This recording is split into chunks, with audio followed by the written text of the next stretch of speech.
On Wednesday, May 12, 2010, just before 8 a.m., a group of 30 students aged 10 to 12 vanished without a trace on a secondary forest route, connecting the town of Maple Falls to the Cedar Ridge Mountains in Oregon. The field trip, organized by Lincoln Elementary School in Maple Falls, was planned to visit the Pine Hollow Preserve as part of the spring extracurricular program. The route was just over 50 miles, and parents had signed permission slips 2 weeks earlier, trusting that the transportation hired from Cascade Student Transport and the approved route would ensure a safe trip. That morning, the sky was overcast, with drizzle blurring the wet asphalt roads of the town. According to an employee at Stan's fuel gas station near the town center, the pale yellow school bus with black stripes and a temporary license plate taped to the rear window was last seen slowly driving out of Maple Falls. On board were 30 students, 16 girls, and 14 boys, along with their newly assigned teacher, Laura Bennett, 2 support staff members, and an external driver, Derek Cole, hired to replace the regular driver who was out sick. Hours passed, and the bus did not return. Some parents began gathering at the school gate, restless and anxious due to the lack of updates. The principal could not contact the group, and Bennett's phone was off.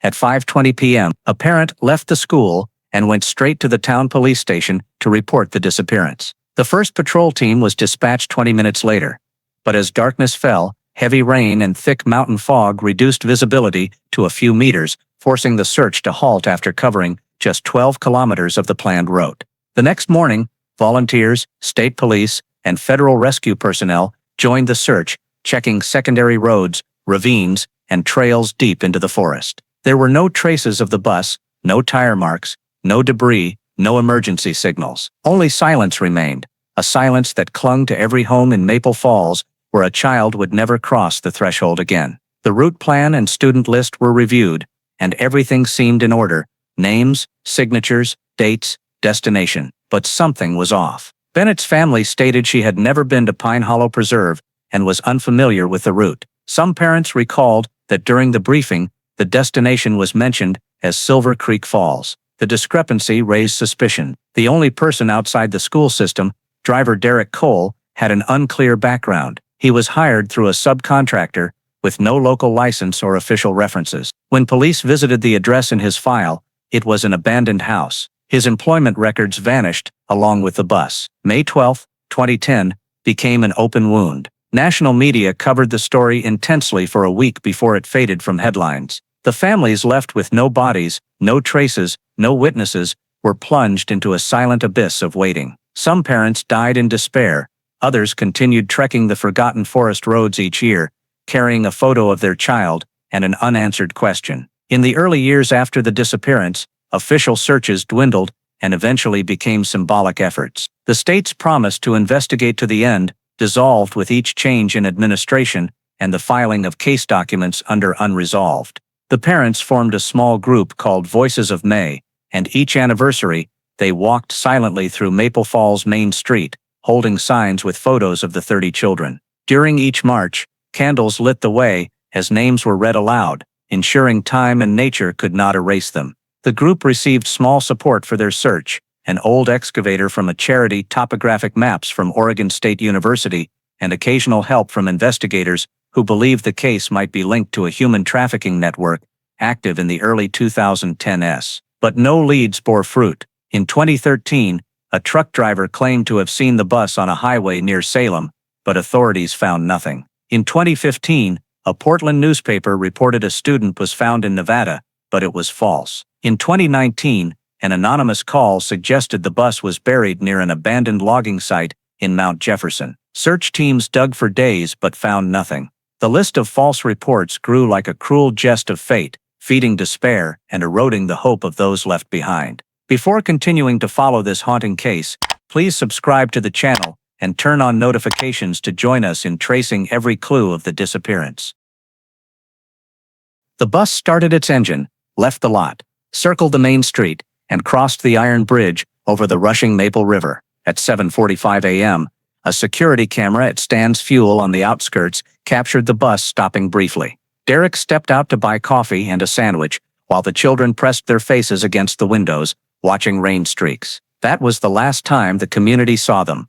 By afternoon, The sky grew heavier, rain poured, and cold winds whipped the rooftops. At 4:30 p.m., the school playground was empty, but the principal's office phone began ringing incessantly, with worried parents asking why the bus hadn't returned. The principal initially reassured them that heavy rain and mountain roads might have delayed the group. By 5:30 p.m., unable to contact anyone on the bus, she called the county sheriff. At 6:15 p.m., 2 patrol cars were sent along the route to Pine Hollow Preserve, but a guard at the preserve entrance said no bus had entered all day. Meanwhile, a traffic camera monitor spotted a similar yellow bus, its license plate blurry, turning onto Forest Road 92.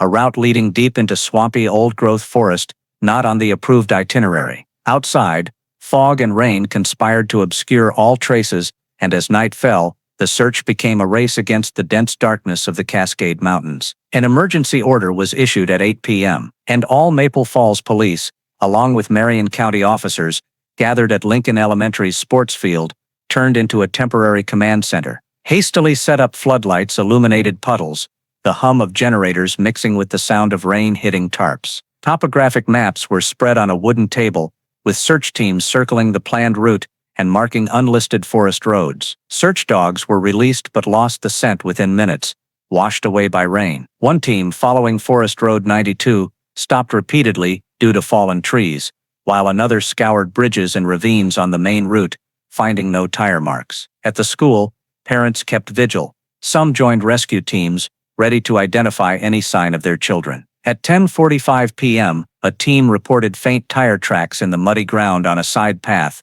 but the trail vanished into deep mud after a few hundred meters. A state patrol helicopter swept its searchlight over Cedar Ridge, seeing only a sea of dark foliage beneath the fog. Each nothing found over the radio chipped away at hope. By 3 a.m., after nearly 9 hours battling cold rain and darkness, the commander ordered teams back for a brief rest and new plans. That night, no one in Maple Falls slept. Homes stayed lit, the town holding its breath, waiting for a miracle to bring 30 children back from the dark. On the morning of May 13, 2010, as search teams fanned out across Cedar Ridge, another investigation opened at the Marion County Sheriff's Office, focusing on the last man seen with the 30 children, driver Derek Cole. The initial file from Lincoln Elementary provided only a service contract from Cascade Student Transport, listing Derek as a substitute driver for emergency circumstances, with an address in Outer Salem and an Oregon driver's license number. But when the Vehicle and Licensing Department was contacted, no Derek Cole matched that number. The license belonged to someone who died in 2004. Investigators traced the address and found an abandoned house with boarded windows, covered in dust, vacant for at least 2 years. Neighbors said a man in his 40s, with dark hair and a beard, driving a silver pickup, had rented it but left quietly in early spring, never seen driving a bus. His real name was unknown. The presence of Derek Cole in Cascade's contract led to the company being summoned. The CEO admitted they hired Derek through a staffing agency, Northwest School Services, which handled all background checks. When police visited Northwest's office, it was a rented room in a small commercial strip, its sign removed, and the landlord said the tenant left before April, abandoning papers and unpaid bills.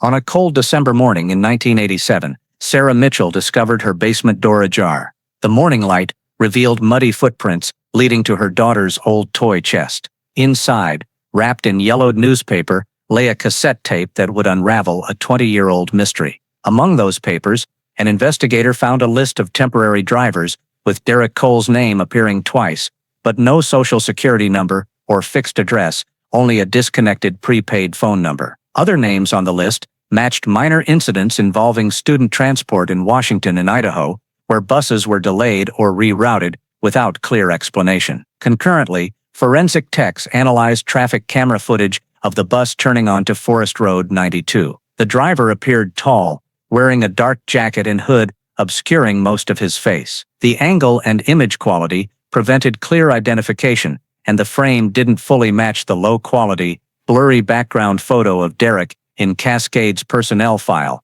whose origin couldn't be verified. These discrepancies led police to suspect Derek Cole was a fabricated identity used to secure the contract and legitimize a stranger's presence on the trip. This suggested premeditation, exploiting a gap in the school's hiring process. When this leaked, local media questioned the responsibility of Lincoln Elementary, Cascade Student Transport, and the Oregon Department of Education. In a May 13th press conference, the county sheriff's spokesperson declined to share details, but confirmed the driver's file was under investigation for irregularities needing clarification. Reporters dug up similar cases in other states where third-party driver hiring complicated identity verification. In Maple Falls, the news sparked community outrage. Parents returning from the forest search were not only exhausted, but furious that the driver may never have been vetted. At the school's sports field, rescue teams prepared for the next search at dawn, now carrying sketches based on other students' and gas station witnesses' descriptions,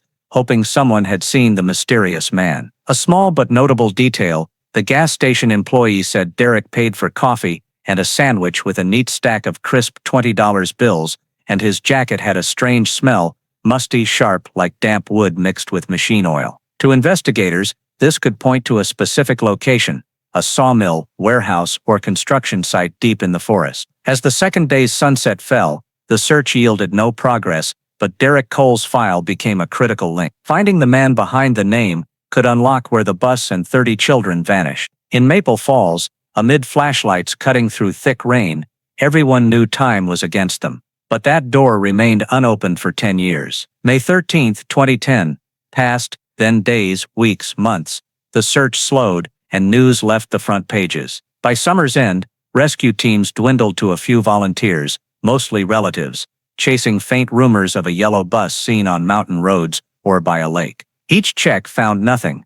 No tire marks, no evidence, only the wind whistling through ancient trees. The Marion County Sheriff's Office opened a cold case file, but investigators were reassigned, and leads on Derek Cole went cold. Cascade Student Transport dissolved in 2012, its records scattered in storage, many lost or illegible. In Maple Falls, silence took root. Lincoln Elementary got a new principal, classrooms were repainted, and new desks arrived. But for parents, the memory was etched. A small group, Voices of May, formed to keep the case alive. Each May 12th, they walked silently through town, holding banners with the children's photos and names, forcing the community to remember. Candles were lit for each child, names read aloud, sometimes choking mid-sentence.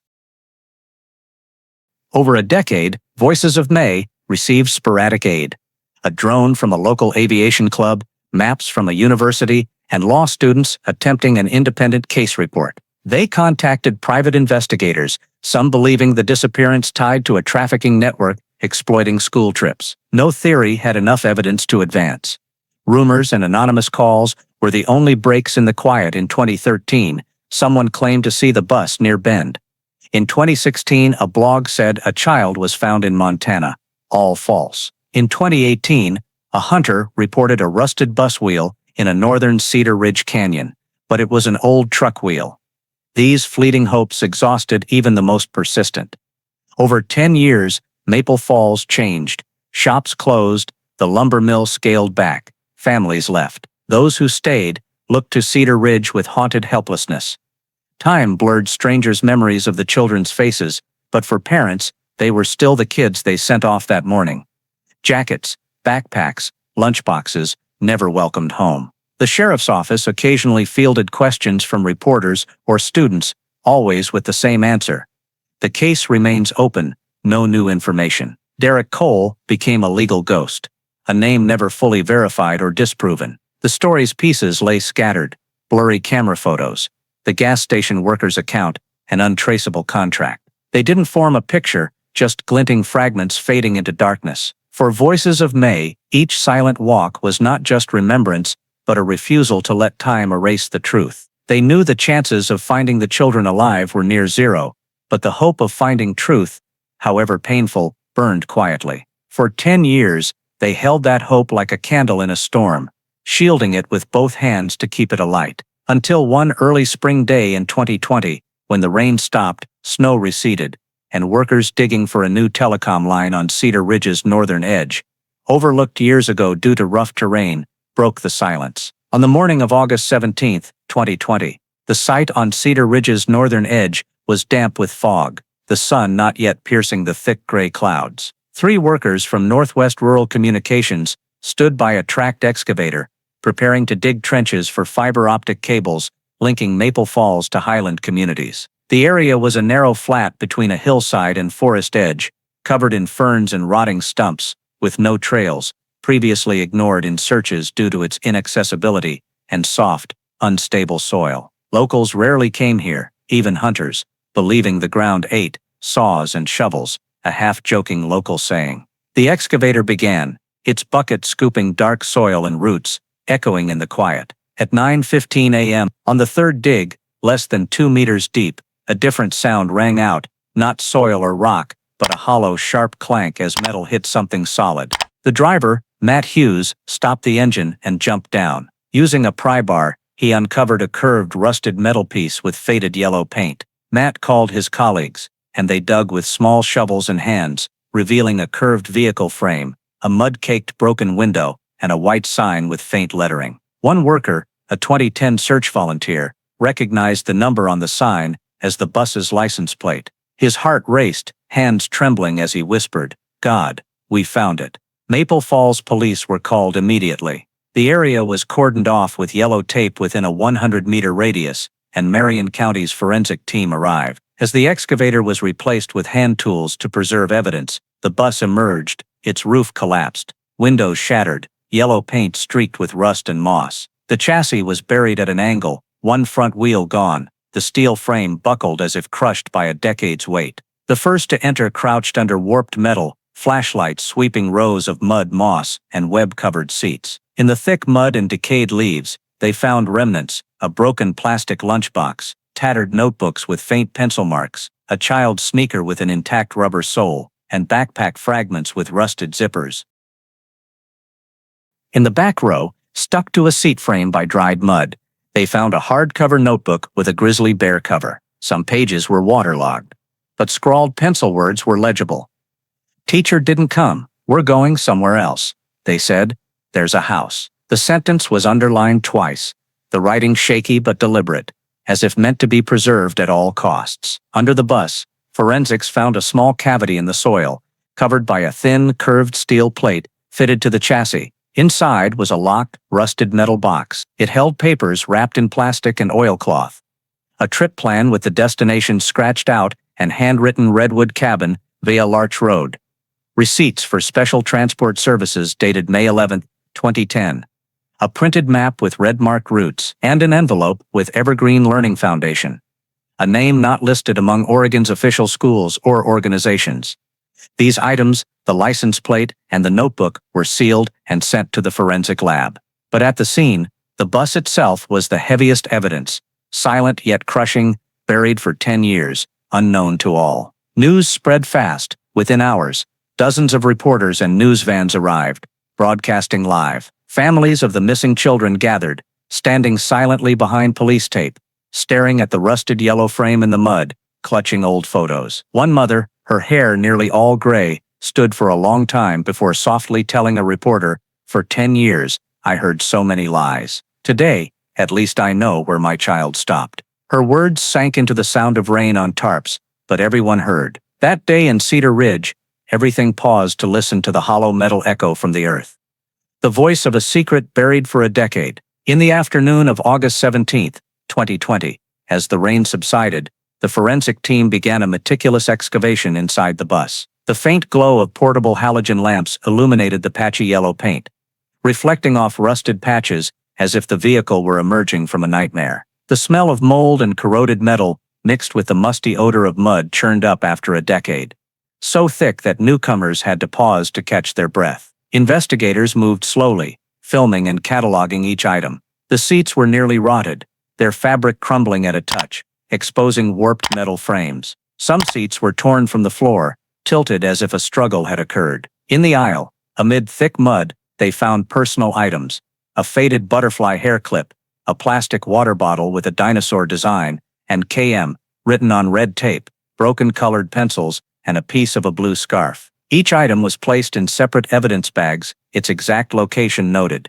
As they moved toward the back, flashlights revealed a dark mass stuck to the seat frames and floor. Forensics carefully scraped away layers, uncovering tattered children's clothing fragments mixed with small bone pieces. The sound of camera shutters echoed in the cramped space, capturing every detail. On the left, under the third row of seats, they found a nearly disintegrated purple fabric bag containing a cartoon-themed tin lunchbox, its lid open to reveal an uneaten pack of crackers, now a hardened lump. Nearby was a folded piece of paper, its writing faint but legible. "Mom, I miss you." The words stopped abruptly, as if interrupted. Near the driver's seat, under the steering column's steel frame, an investigator found an odd item, a star-shaped metal keychain engraved with hope. It was wedged among rotted wires, as if dropped in haste. The driver's seat remained upright, but the dashboard was ruined, the steering wheel bent from a heavy impact. There was no sign of the driver or adult belongings, except a decayed leather belt with a rusted buckle. At the rear, where the Grizzly Bear notebook was found that morning, they dug deeper into the mud under the floor and discovered a hollow, its edges smooth and hand-compacted. Inside, alongside a few children's long bones, was a small wooden cross, its front carved with a dove, white paint flaking off. The wood was drier than its surroundings, suggesting it had been sealed before burial. On the right side, under mud near a window, a clear plastic bag held student notebooks. Most were ruined, but one retained a few pages with unfinished math problems and a crude drawing, a wooden house in a forest, smoke rising from its chimney, and a small yellow bus nearby. Below, in shaky handwriting, they said, "This is the new destination." As these items were brought out, the late afternoon light fell over Cedar Ridge. Beyond the cordon, some parents watched, some weeping as they saw the hair clip, water bottle, or scarf placed in evidence bags. They didn't need to be told whose they were, they knew. Inside, digging near the rear, the forensic team found a small wooden box, less than 20 centimeters long, its lock broken. Inside was a yellowed photo of children standing in front of a steep-roofed wooden house, surrounded by dense forest. An adult stood behind, only half in frame, clearly not a Lincoln teacher. The back, written in blue ink, "Redwood Cabin, May 12, 2010. As the photo and items were removed, the air in Cedar Ridge grew heavier than ever. The bus's contents were not just evidence, they were the last fragments of a trip everyone believed would be safe. Undeniable proof that 30 children went somewhere entirely different from the plan. Now, after a decade buried, each detail began telling a story everyone feared hearing in full. Once the bus was nearly fully excavated, the forensic team expanded the search around the burial site. The soil was unusually wet and heavy, each shovelful carrying a musty smell of rusted metal and decaying organic matter. A few meters from the bus's rear, they found a pit crudely reinforced with rotted branches and stacked stones. Removing the cover revealed a half-meter deep cavity containing tattered black-green canvas bags. Inside were children's clothes, mostly frayed, but some with recognizable patterns. A red checkered dress, a gray hoodie with a local team logo, mud-caked small sneakers. Among them were unmistakable items, a broken plastic star-shaped bead necklace, a child's wristwatch, still ticking due to its waterproof quartz, stopped at 9:17 a.m. on May 12, 2010. Digging deeper, forensics found a rectangular tin box, its lock rusted. Inside, rolled papers wrapped in plastic, a copy of the field trip student list, a printed itinerary with Cascade Nature Reserve, crossed out and replaced with handwritten Redwood Cabin, Larch Road, and a receipt for special transport services under Evergreen Learning Foundation. This matched the envelope from the bus's hidden compartment, supporting the theory of a deliberate route change planned before departure. Late afternoon, as sunlight slanted, workers assisting at the site's western edge lifted a large stone and found a black hard plastic box wrapped in silver duct tape. Inside were 3 35mm film rolls in plastic tubes and a postcard of a pine forest, its back handwritten, "Remember what you saw, but never tell." Despite mold, the ink was legible. The film was immediately sent to the Criminal Division for processing and image recovery. As the sun set behind Cedar Ridge, forensics dug at the bus's front, where the soil was darker. They found a shallow pit with adult items, rotted leather gloves, a broken flashlight, and a belt with a broken buckle. Notably, an old jacket pocket held an employee ID card for Cole D., with a blurry photo of a man in a cap, showing enough facial features for recognition. Police saw this as the first direct clue to the mysterious driver's identity. 20 meters behind the bus, another find silenced the scene. An old brown suitcase, unusually heavy. Inside were envelopes of cash, files stamped Evergreen Learning Foundation, and student lists from various elementary schools, spanning 2008 to 2010. Some names were crossed out, others circled, their meaning unclear. The suitcase also held a topographic map of the northern forest, marked in red, including Cedar Ridge and Millhouse Point, a location never mentioned in the decade-long investigation. These findings were removed amid thick tension. Beyond the cordon, the crowd, reporters, and victims' families strained to see, some shouting questions, but all were held back. No one could leave until the area was fully searched. The buried items were no longer scattered fragments, but a dark mosaic. A last-minute route change, an unknown educational organization. Student lists from multiple schools and marked locations like a secret itinerary. Though the final answer remained elusive, each item brought the story of the 30 children closer to a truth everyone sensed would be crueler than any nightmare imagined over the past decade. The next morning, as evidence from Cedar Ridge reached Marion County's lab for cataloging, investigators focused on the Evergreen Learning Foundation documents and the map with red markings. Beyond Cedar Ridge, Redwood Cabin, Larch Road was underlined twice, and a scrawled RR with a southwest arrow marked the map's edge. Veteran investigator Dave Laramie recognized RR as a local shorthand for Redwood Ranch, a remote property once owned by a wealthy family but abandoned since the early 2000s. It appeared on no public roads, its entrance hidden by pines and accessible only via a winding dirt path from Larch Road. Land records showed Redwood Ranch had changed hands through intermediaries, owned since 2009 by a shell company, Northwest Agrisystems LLC, with no real agricultural activity, a P.O. box address in another state, and an unverified director. This aligned with suspicions of a front operation after finding the suitcase with cash and student lists. Laramie's team reviewed satellite imagery from 2010 to 2012. A June 2010 image, a month after the disappearance, showed a steep-roofed wooden structure at Redwood Ranch, about 15-20 meters, with a wide dirt yard. Tire tracks led to the yard, and long objects were stacked against the north wall. By August 2011, the structure was abandoned, its roof partially collapsed, and tire marks gone. Based on this, police obtained a warrant for Redwood Ranch. On August 19 afternoon, a convoy of Marion County Sheriff's vehicles, forensics, and a tactical unit entered Larch Road. The entrance was blocked by a rusted iron gate and barbed wire, the path overgrown but showing signs of past leveling. A mile in, the wooden structure appeared, a two-story house with a rotting brown tin roof, shattered windows, and moss-covered walls. Inside,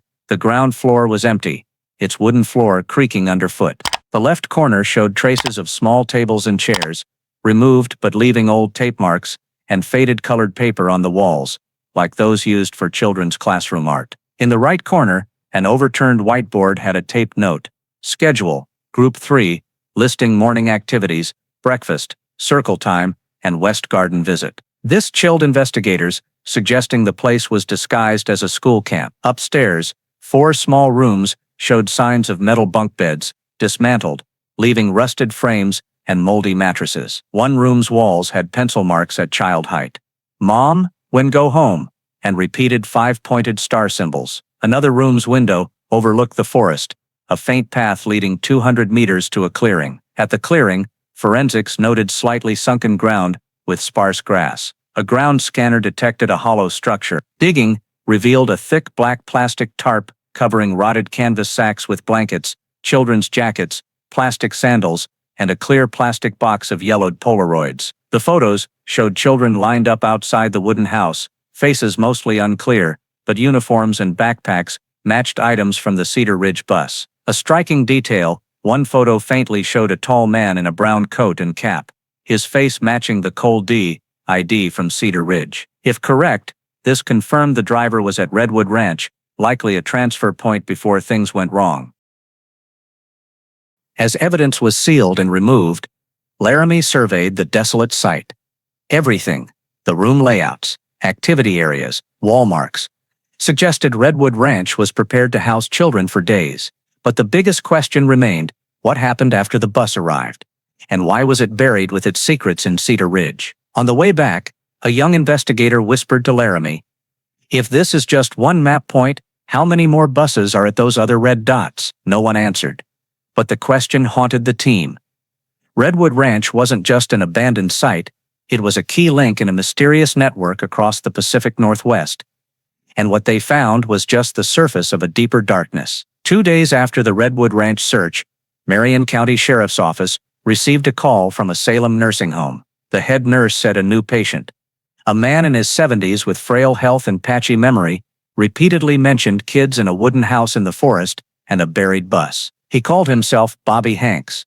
But a records check showed his face matched Robert Hankins, a secondary driver for special transport jobs in 2008 to 2010, linked to Evergreen Learning Foundation. That noon, Laramie and an FBI agent visited the nursing home with photos from Cedar Ridge and Redwood Ranch. Initially, Bobby shook his head, eyes darting as if fearing something unseen. But when shown the Polaroid of children outside the wooden house, his trembling hands touched the photo's edge, lips murmuring. I drove behind it to there. Over 2 hours, Bobby's halting testimony, interrupted by long pauses, formed a picture. He was hired as logistics support for school experience programs by Evergreen Learning Foundation, driving supplies or equipment to remote campsites. He saw groups of children brought to Redwood Ranch, but was never allowed direct contact. We were told they'd stay a night or two, then go elsewhere. But I never saw them return, Bobby said, staring at the floor. When Laramie asked about May 12, 2010, Bobby paused long. He said he was ordered to follow a yellow bus from Maple Falls to Redwood Ranch, taking a dirt trail to avoid populated areas. At the ranch, the bus parked by the house, and children were led off in groups. The driver, Bobby recalled as Cole, unsure if real, and a young woman he assumed was a teacher went inside. About half an hour later, I heard screams, not playful ones. Then silence. Cole came out, told me to return the next morning to pick up some things. Next morning, the house was locked. In the yard, unfamiliar men loaded sacks and wooden crates onto an unmarked truck covered with tarps. I asked where the kids were. Cole just stared and said, "This doesn't concern you." "I'll never forget that look," Bobby said, trembling. Laramie asked why he didn't report it. Bobby gave a dry laugh. Who'd dare? They paid cash, even slipped envelopes to patrol cops on Larch Road when we passed. Everyone turned a blind eye. This matched suspicions of local official complicity, though lacking solid proof. When asked why the bus was buried in Cedar Ridge, Bobby said he overheard they wanted to erase all traces of the trip. Redwood Ranch was abandoned right after, but I think something went wrong. Cole vanished, and someone decided to hide the bus, and what was in it, forever. Before the interview ended, Bobby grabbed Laramie's hand, eyes wet. "You'll never find all the kids, but if you want to know what happened, go to Millhouse Point. There's a warehouse, we delivered stuff there, and I saw things you don't want to know." Laramie left with a heavy feeling. Bobby's testimony not only revealed Millhouse Point, but confirmed Redwood Ranch as part of a broader network. Yet following a decade-buried secret meant each step toward truth plunged deeper into a darkness not everyone could escape. Millhouse Point, whispered by Bobby Hanks before signing his statement, appeared faintly in county land records as an abandoned agricultural site deep in southern swampland. Laramie requested satellite imagery and noticed an anomaly.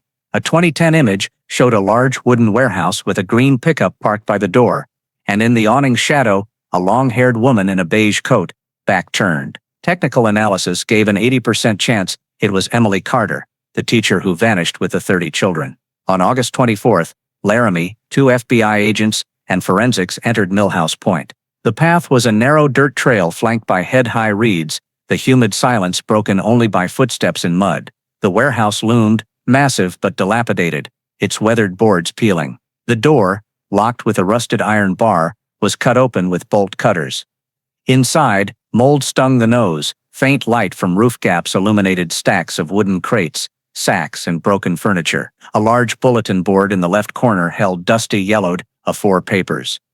Laramie, gloved, removed them. Handwritten activity plans, listing morning health checks, and coordinating groups A and B. Each was initialed East, matching Emily Carter's handwriting from school records.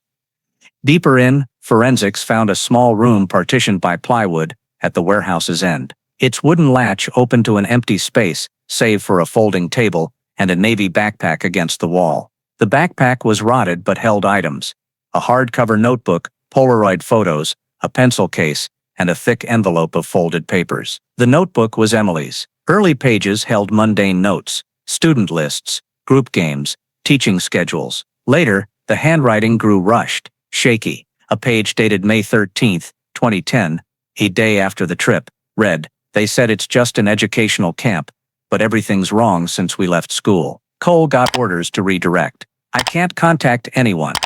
The kids ask why we're not going home. I have no answers." The next page, half torn, had only "Last night heard a truck. Kids crying. Door locked." The Polaroid showed a wooden room, likely Redwood Ranch, with 4 bunk beds and children huddled in a corner. Emily wasn't in them, likely the photographer. Another showed the yard, with a yellow bus parked at an angle. Door open. Cole stood with his back turned, talking to a tall man in a black leather coat, never seen in prior records. The envelope stunned the team. It held 8 unsent handwritten letters, all signed by Emily. One to her sister in another state said, "If anyone got the letter, tell police to find Redwood Ranch, and trust no one from Evergreen Learning Foundation." Another to a colleague read, "I'll try to get some kids out if I get a chance. If I disappear, know I tried."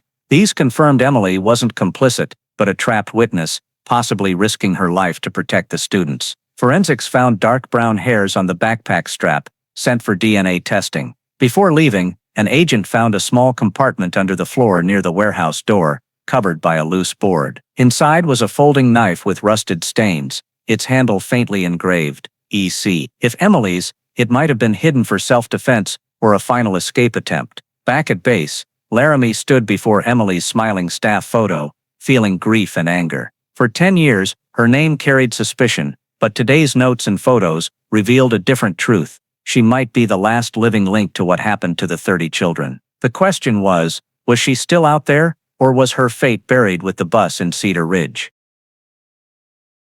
DNA from the backpack hairs fully matched Emily Carter's profile in the state education database, confirming her presence at Millhouse Point after May 12, 2010. But instead of answers, this raised more questions. Chiefly, why her final traces were 40 miles from Redwood Ranch, and why she never contacted family or colleagues, despite clearly attempting to send pleas for help. A handwriting analysis report revealed that Emily's final journal entries were written under extreme psychological stress. The script slanted sharply left, with words misspelled and hastily crossed out, indicating fear and a desperate effort to record critical information. Investigator Laramie noted a detail on the half-torn page. The remaining edge bore the letters CRD in capitals, repeated twice. Initially meaningless, until an FBI agent cross-referenced a topographic map of southern Marion County and found an old marked point, Cedar Road Dock, an abandoned pier on a small river about 15 miles from Millhouse Point. The team immediately inspected Cedar Road Dock. The area was damp, with chest-high weeds, a rotting pier, and murky black river water. In a small wooden storage shed nearby, they found a green plastic crate hidden behind planks. Inside was a pair of small decayed sneakers and a student scarf matching Maple Falls school uniform colors. Nothing else remained, but the sense of a hurried departure, leaving items behind, was palpable. These findings convinced Laramie that Emily tried to lead some students away from Redwood Ranch, possibly by river to avoid detection. But what happened next? No reports of unfamiliar children surfaced in nearby towns at the time. No records of water accidents. No witnesses. Meanwhile, tracing Evergreen Learning Foundation hit a dead end. Tax records showed it dissolved after June 2010, its assets transferred to a shell company in another state. The director and board vanished from public records, leaving no addresses or contact numbers. The name Cole, the mysterious driver, still appeared in no legitimate databases. In late September 2020, an anonymous call reached the sheriff's hotline. A hoarse male voice said, "There are things you shouldn't dig into. Millhouse is just the visible part. There's an underground chamber at Redwood Ranch, deeper than where you looked." The line cut off before Laramie could ask more. Tracing the call failed, but the tip prompted a second search of Redwood Ranch. After 2 days of geological scanning, they detected an anomalous hollow under the ground near the wooden house. Digging revealed a small bunker containing sealed black plastic crates. Inside were dozens of student files from various districts and photos of children in rows, not just the 30 from Maple Falls, but unfamiliar faces never linked to this case. None of the photos were dated. This discovery was seismic but complicated the case. If Evergreen organized multiple field trips for other groups, Maple Falls was just one of many disappearances. The fate of the children in those photos remained unknown, and Emily Carter, if alive, might be the only witness to the operation's full scope. An internal FBI report concluded, based on physical evidence and indirect testimony, the May 12, 2010 disappearance is highly likely linked to an organized human trafficking network operating under an educational guise, with support or willful ignorance from some local figures. However, the survival status of Emily Carter and most of the children remains unconfirmed. It was an incomplete truth, just enough to know something horrific happened, but not enough to close the story. As Laramie looked at the children's faces in the bunker photos, he knew his work wasn't done, but he also understood that the deeper he dug, the more he'd face forces that had hidden this truth for over a decade, and they wouldn't let him do so without a cost. On October 15, 2020, 5 months after the bus was unearthed from Cedar Ridge, a special press conference was held at Maple Falls Town Hall. The room was packed with reporters, cameras aimed at a wooden podium bearing a sign, May 12, 2010 Disappearance. Investigation update. Laramie stepped forward, face haggard from weeks of near-sleepless work, holding a stack of papers. Instead of reading the report, he scanned the room and said, "Today, I'll read the names of those forgotten for 10 years. He slowly read each of the 30 children's names, interspersed with Emily Carter's. With each name, muffled sobs rose from the front row, where families sat tightly together, clutching their children's photos. Camera lights panned across their weathered faces, and for a moment, the case was no longer a dry set of facts, but a story of real people. Laramie summarized recent findings, evidence from Millhouse Point, Emily's journal and letters, the secret bunker at Redwood Ranch, with files and photos of other groups of children. He didn't shy away from saying human trafficking network to the media, despite knowing the political pressure it would unleash. "We believe this disappearance wasn't an isolated incident, but part of a large-scale, systematically concealed operation," he said, voice firm. Post-conference, national TV aired clips of the evidence.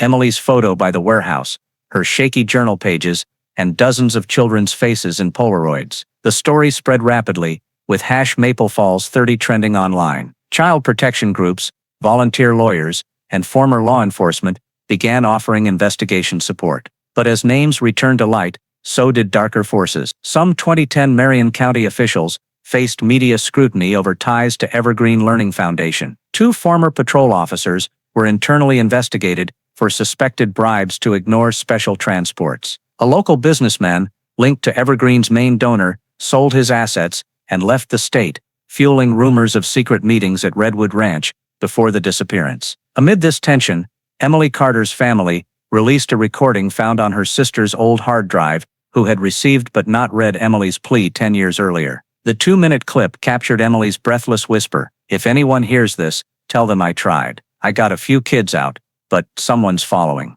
Don't trust." Coal, rustling, and a door slamming ended it. The recording became a focal point for media and investigators. If Emily got a few kids out, they might still be alive. But how many, and where, no one knew. Laramie admitted to the press, "This is a ray of hope, but also a reminder, we don't know the full story." In November 2020, under public pressure, Oregon formed a special task force on missing children to clarify not just Maple Falls 30, but other unresolved 2000s cases. Redwood Ranch and Millhouse Point were designated long-term restricted sites for further excavation and evidence collection. In late December, a small ceremony was held at Maple Falls Town Square. In the freezing winter, a temporary memorial wall was erected, engraved with the names of the 30 children and Emily Carter. Their elementary school photos were enlarged, hung along the fenced area. No long speeches, just 31 church bell tolls, one for each life. Laramie stood among the crowd,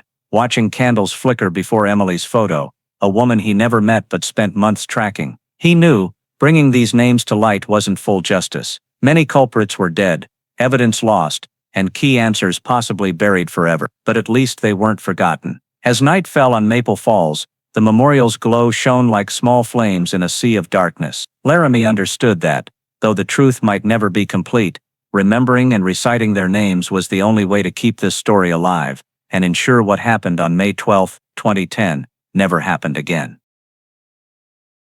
The story, 30 children vanished on a field trip in 2010. 10 years later, They found the bus buried is not just a Maple Falls tragedy, but a stark warning for American society about the fragility of child safety when trust is misplaced. The disappearance exposed how an organized criminal network could exploit an educational program guised for human trafficking, aided or ignored by some authorities. Evergreen Learning Foundation easily accessed students through schools, bypassing background checks, even hiring a driver non-existent in official records. This reflects real gaps in the U.S., where school personnel and safety oversight can be perfunctory. Emily Carter's attempt to save students, leaving journals and pleas, reminds us that frontline workers, teachers, school staff, are often the critical link in protecting children. They need better training to spot risks and the authority to raise alarms without bureaucratic barriers. The lesson for parents and communities: always question, verify trip details and responsible parties, and demand transparency from schools and authorities. Collective vigilance protects our children and prevents predators from exploiting gaps exposed by Maple Falls. In a free society, trust is vital, but safety must always come first. If you want to follow chilling investigations like Maple Falls 30, hit subscribe and turn on notifications to stay updated. Thank you for joining us. See you in the next video, where the truth still awaits unearthing.